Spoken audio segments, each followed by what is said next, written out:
Beautiful sols, যারা job নিয়ে career নিয়ে দীর্ঘদিন ধরে সমস্যায় ভুগছো, যাদের ফিনান্সিয়াল কন্ডিশন যথেষ্ট পরিমাণে চিন্তার কারণ হয়ে দাঁড়িয়েছে, কপালে ভাঁজ ফেলছে, তাদের এই সময়টা কবে কাটবে, কতদিন পর তারা সুখবর পেতে পারে, বা অ্যাকচুয়ালি কেন এইটা হচ্ছে, কি করা উচিত, সেই সবটাই জানাবো আজকের এই শর্ট রিডিংটাতে।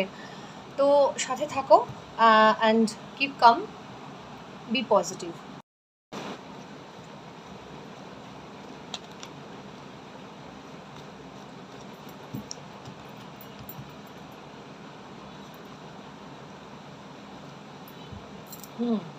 তোমাদের লড়াইটা চলবে এখনো 4-5 মাস, তো লড়াইটা চলবেই। এই মুহূর্তে সিচুয়েশন কিছুটা বেটার হবে, অনেক অনেক লড়াই চলবে